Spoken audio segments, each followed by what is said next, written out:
tough to, if he's going to come alive, you sort of think it's going to be next season. But away we go, the final of the 2011 Lucerne men's single sculls. One absentee, two in fact, Alan Campbell, sideline with flu from Great Britain, and Marcel Hacker, not 100% the German to take his place. Oh, he didn't have such a great scull in the semi, and I don't wonder if he knows about M1X result. I suspect not. Mahe coming in 2 seconds down on Andre Sinek in yesterday's semi-final ahead of the Swede Lasse Karonen.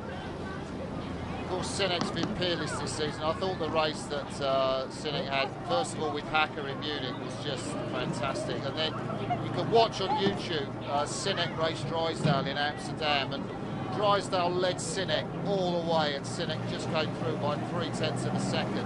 It's an outstanding race. Catch it on YouTube if you can. Yeah, that was the Hollenbecker race, and Sinek, who had an outstanding season. I mean, he just didn't put a foot wrong last year. He won the Europeans, he won the World Cup, he won the world title. He was absolutely the sculler of the year. Yeah, and this man Jankowski, just we're seeing the stern of his boat disappear there. The American has really come of age. That bronze medal he picked up in Hamburg was just such a fantastic result for that lad. And yeah, he's another man who's taken his time. He's now 29 years of age. Came out of the 8 that won the world title. Sorry, got the bronze medal, sorry, back in 2006. And as you say, it's taken time for him to mature into this.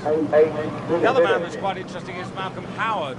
Remember, he was an Olympic gold medalist in Beijing out of the 8.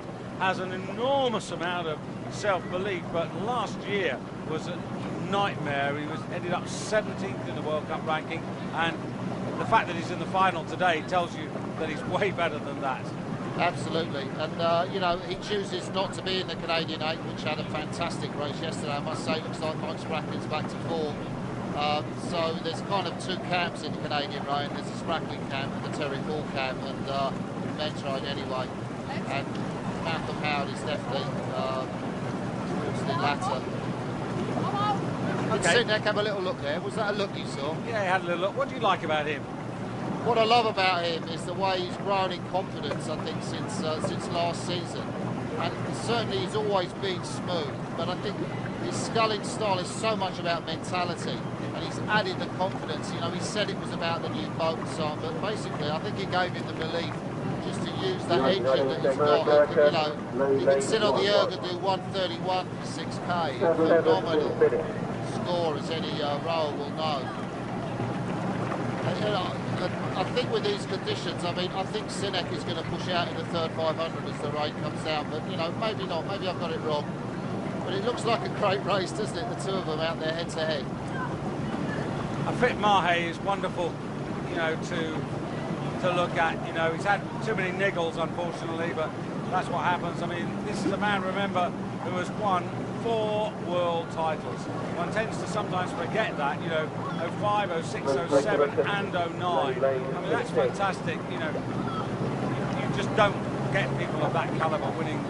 And, you know, he was unlucky in the Olympics when he had that stomach upset, which really set him back. He needs, like every sportsman or sportswoman, you need a bit of luck. Absolutely. And,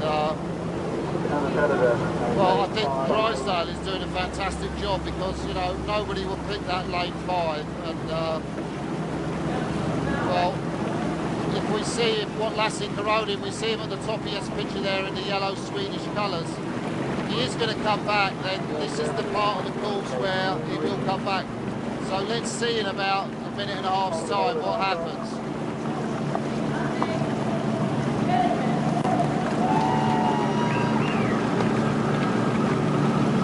Karonen from Uppsala, big consistent in the first 2 World Cup regattas, 3rd and 2nd.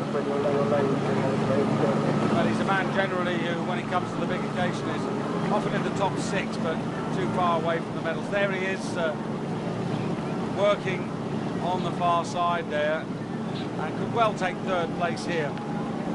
He's a top bloke, actually. You know, I was with the whole Swedish team at Hamburg Airport, and he's a lovely guy to spend some time with.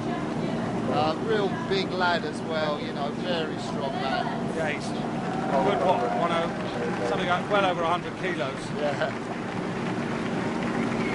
Mahe up at 35, he's really working, and doing a fantastic job. I'm looking at the wind here, it still is crosshead, maybe it's slightly coming down the course. Sinek looks to be the lower rate of striking, looking across there. He's taking Sinek 34. And this is where Koronen ought to come up, taking that advantage in from being on that lane 1. Okay, Jakovsky and Tufte, well, not sighted really. And there's Sinek by Clearwater, going into the final 500, Drysdale and Koronen, and they are the best part of the Atlantic Ocean ahead of Jakovsky. And then on the bottom of your picture there, that's Tufte, and right on the far side, that's Malcolm Howard of Canada. And those three have never really got into this at all. Sinek rather enjoying himself out there now. I love those little looks across. I mean, I have no idea what it's like to be as fast as him and look across at someone as good as Mahe Drysdale and think, oh, yeah, I'm up on it, I've got it. I think Mahe's done a fantastic job, though. It's not the best lane that he's in. No, I mean, if he was to come up and pip Sinek, that would make New Zealand 5, Great Britain 4. Well, I think that would be fantastic from that lane that he's in. Sinek came through him at the finish at Amsterdam just to pip him, so I think Sinek has got the finishing advantage over Mahe, because he's really been stuffing it in just to keep the margin down to what it is. Andre Sinek, absolutely the height of his powers. He's 28 years of age, and providing he's got the appetite, you know, there's no reason why he couldn't go on to not only London, but obviously Rio, 4 years hence. I mean, absolutely. 32 years of age is not going to be a barrier for him, as long as he's got the hunger. Because what he wants to do, he got an Olympic silver medal. He wants to do what the great Václav Chalupa never did, which is to get that gold medal. Can't believe, looking at how far Sinek's crossing us now, and the other scullers are so far behind. It's just amazing. So Sinek, the world champion, takes the victory for the Czech Republic ahead of Mahe Drysdale. Second, Jussi Koronen closed up, as you suggested there, in third place, and they've left the other three. Jakovsky and Howard and Tufte. Well, I don't think Tufte's exerted himself today. But there is the winner.